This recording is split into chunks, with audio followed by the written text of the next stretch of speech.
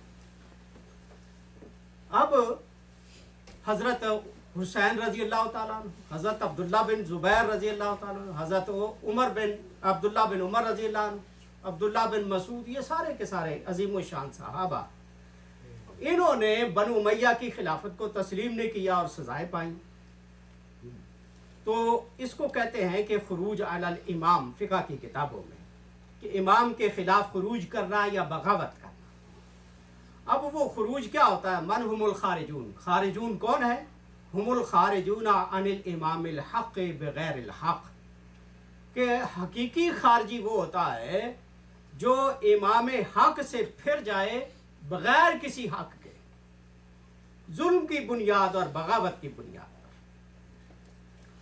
نبی اکرم صلی اللہ علیہ وسلم نے ذکر فرمایا کہ تم حکمرانوں کی اس وقت تک بات مانتے رہنا جب تک الا ان تروا کفرن بواحن، جب تک کہ کھلا کفر ان کے اندر نہ آ جائے۔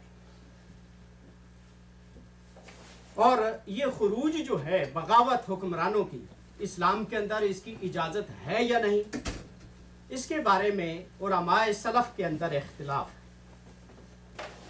بل ان القائلین بجواز الخروج علی الائمہ الفاسقین لا یرون الخروج لأحد الناس. بعض علماء اسلام کا یہ خیال ہے کہ فاسق اور فاجر حکمرانوں کے خلاف بغاوت کرنا فردن فردن جائز نہیں ہے. فردن فردن کرو گے تو مارے جاؤ گے، اس کا کوئی رزلٹ ہی نہیں نکلے گا. فقط اختلفوا فی المقدار الذی یجوز للخارجین اذا وصلوا الیہ ان یخرجوا. اور انہوں نے اس کی تعداد میں اختلاف کیا ہے کہ کتنی تعداد ہو تو آپ اس کی بغاوت کر سکتے ہیں. زیدیہ فرقہ جو شیعوں کی ایک قسم ہے لیکن اہل سنت کے وہ قریب ہے، جن کے امام عظیم الشان علامہ شوکانی رحمۃ اللہ علیہ، جنہوں نے نیل الاوطار کتاب لکھی حدیث کی بڑی شاندار فقہی مسائل پر. امام زید جو تھے یہ حضرت حسین کی نسل سے، اور امام زید کے ماننے والے وہ اصحاب ثلاثہ حضرت ابو بکر، حضرت عمر، حضرت عثمان رضی اللہ عنہ کو بالکل برا بھلا نہیں کہتے، ان کا دل سے احترام کرتے ہیں. ہمارے پاس ایک کتاب امام زید کی موجود ہے، حدیث کی مسند امام زید. اس میں مقدمے میں لکھا ہے کہ امام زید کے پاس کسی نے آ کے پوچھا کہ آپ کا حضرت ابو بکر کے بارے میں کیا خیال ہے، حضرت عمر کے بارے میں، تو انہوں نے سختی سے ڈانٹا. خبردار، وہ نبی پاک صلی اللہ علیہ وسلم کے عظیم خلیفہ، عظیم صحابی تھے. تو وہ زیدیہ جو ہیں ان کا نظریہ یہ ہے اقل المقدار الذی یجوز لهم الخروج ان یکونوا کعدۃ اہل بدر، کہ کسی بھی فاسق و فاجر حکمران کے خلاف اگر بغاوت کرنا ہو تو کم از کم تعداد اتنی ہونی چاہیے جتنی جنگ بدر میں مسلمانوں کی تھی، یعنی 1/3 کم از کم ہونی چاہیے. جنگ بدر میں کفار کی تعداد 1000 تھی اور مسلمانوں کی 313 تھی. تو 1/3 یعنی تیسرا حصہ کم از کم پاور ہو تو پھر آپ بغاوت کریں، اس سے کم ہو تو بغاوت نہ کریں. یہ زیدیہ کا خیال ہے. وقال قائلون اذا كان مقدار اهل الحق كمقدار نصف اهل البغي لازم قتالهم لقول الله تعالى الان خفف الله عنكم.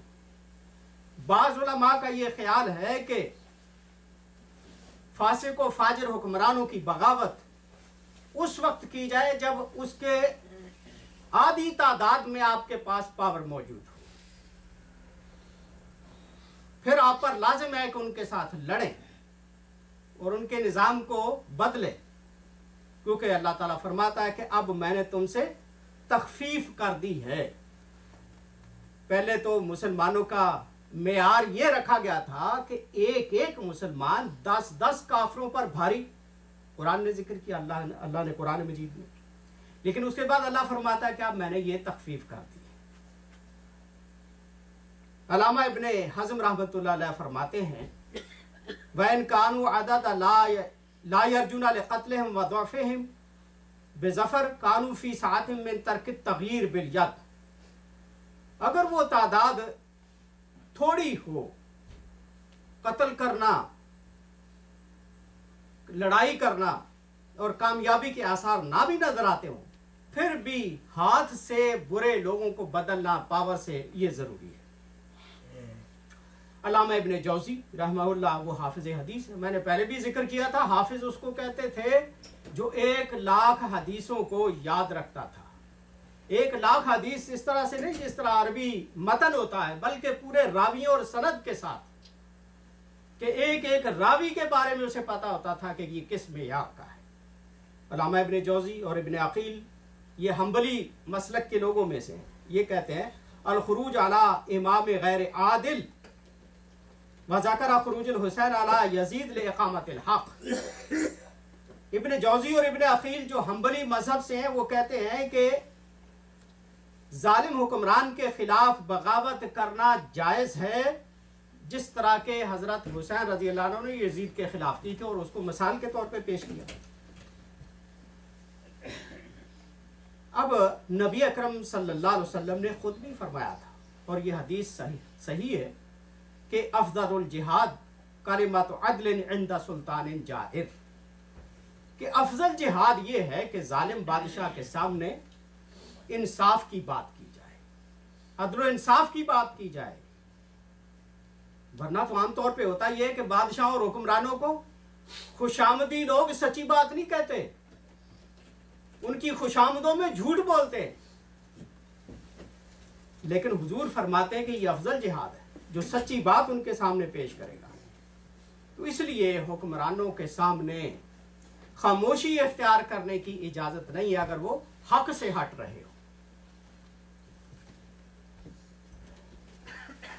حضرت ابو بکر رضی اللہ تعالیٰ عنہ نے فرمایا کہ تم لوگ منبر پر کھڑے ہو کے حضرت ابو بکر نے فرمایا کہ تم لوگ قرآن کی یہ آیت پڑھتے ہو، یا ایھا الذین آمنوا علیکم انفسکم لا یضرکم من ضل اذا اہتدیتم، کہ ایمان والو تم بس اپنا خیال رکھو، جو گمراہ ہو گیا ہے وہ تمہیں کوئی نقصان نہیں دے سکتا جب تم ہدایت پا جاؤ.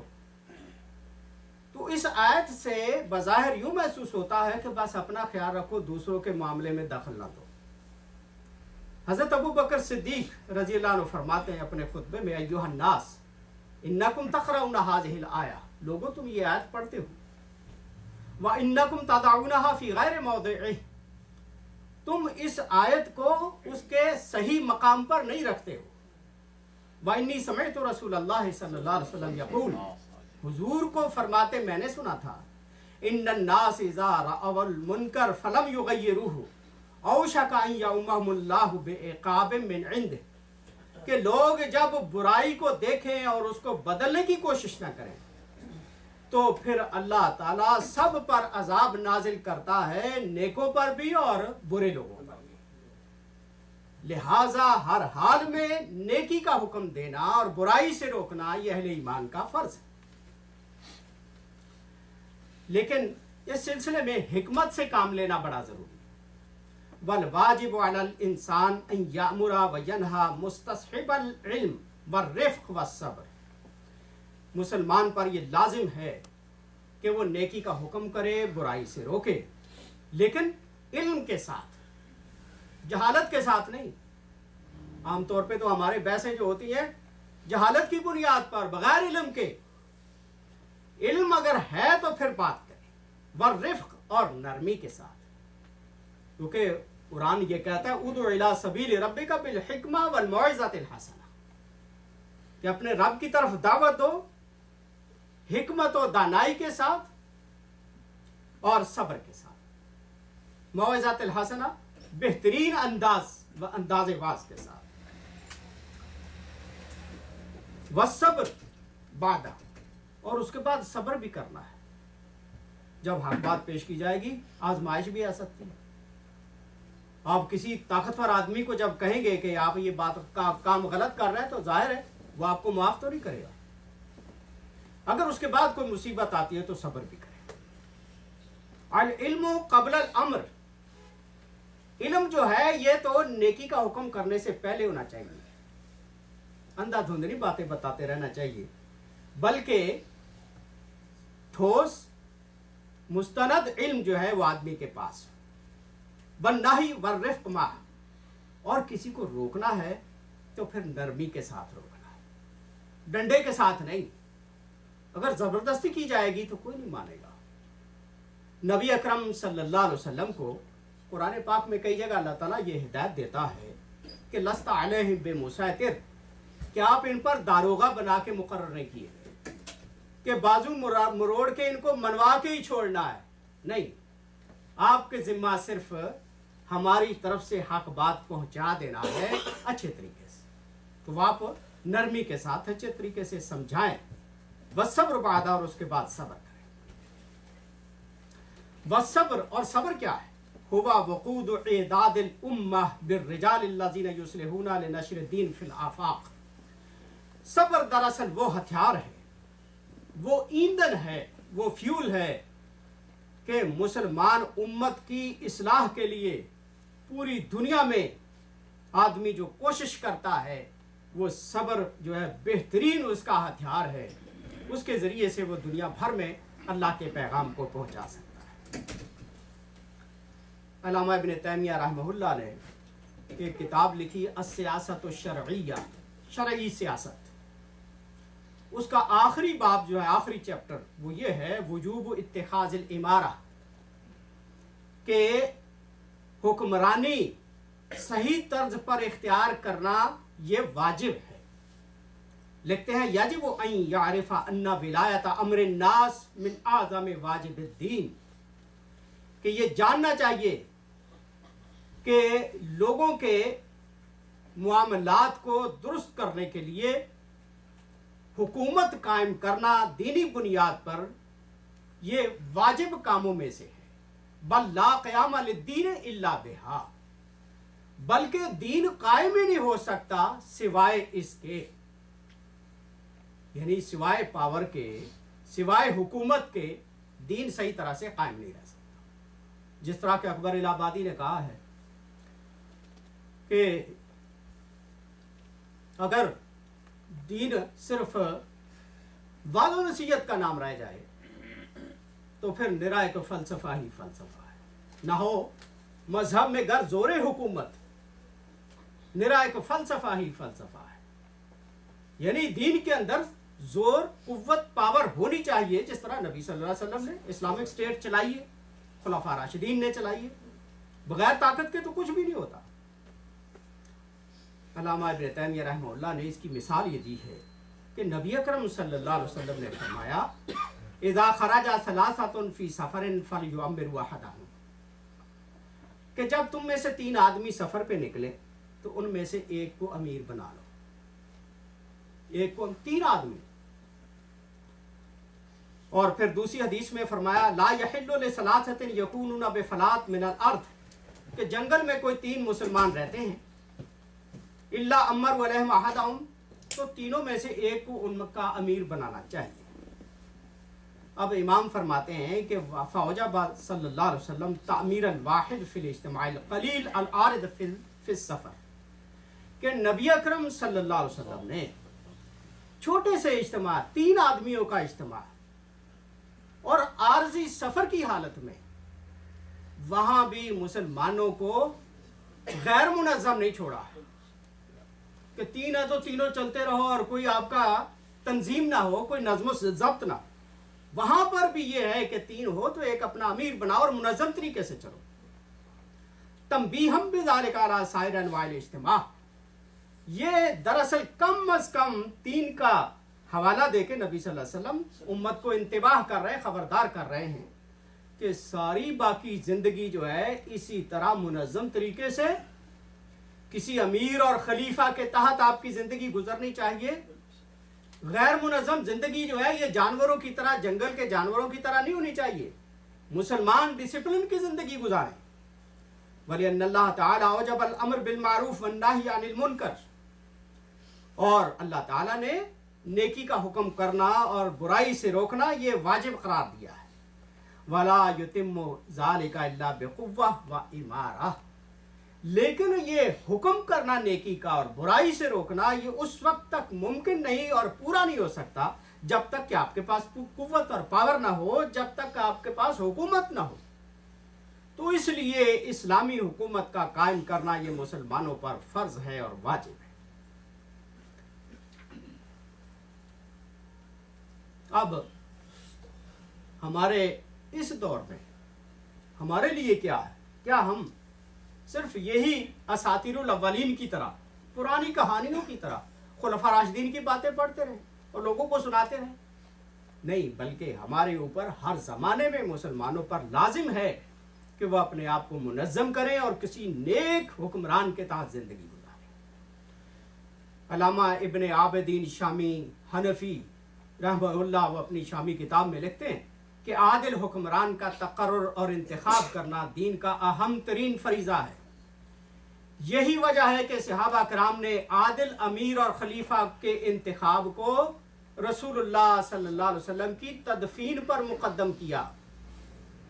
قابل غور بات ہے، سقیفہ بنو ساعدہ میں حضرت ابو بکر، عمر اور سارے صاحب الرائے صحابہ بیٹھ کر وہ اس بات کا فیصلہ کر رہے تھے کہ نظام حکومت کیسے چلنا ہے، امیر کس کو بنانا ہے. اور ادھر میت پڑی ہوئی تھی نبی صلی اللہ علیہ وسلم.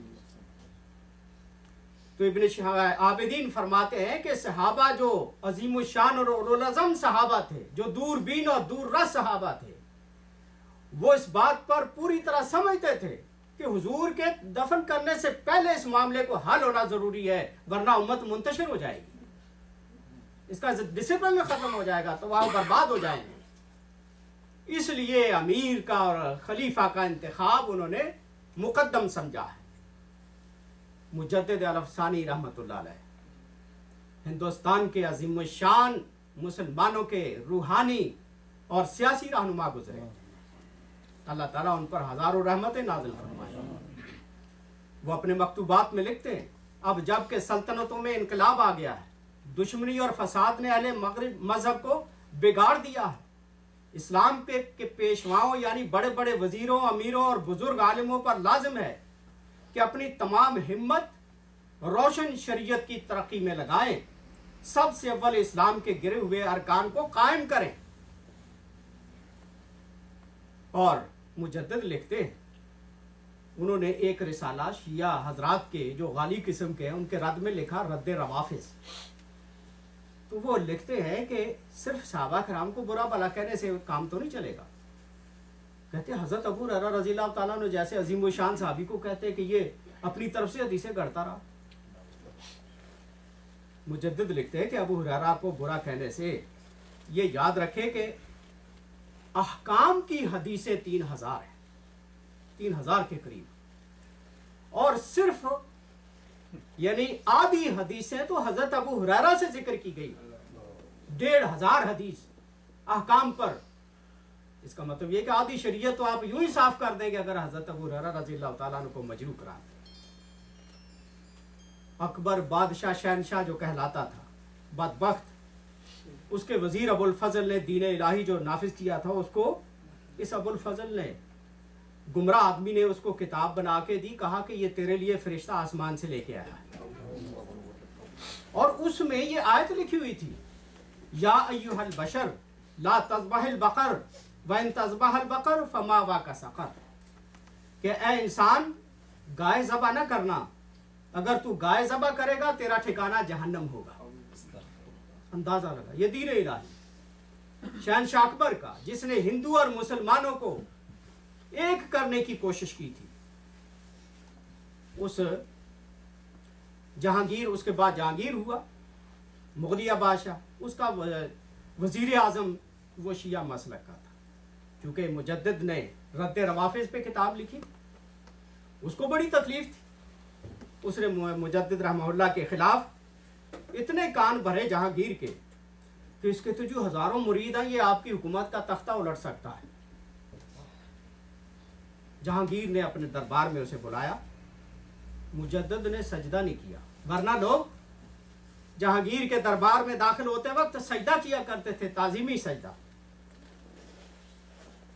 اور ادھر ادھر سے جتنے درباری ہیں وہ گھور رہے ہیں کہ شخص نے بادشاہ سلامت کو سجدہ نہیں کیا.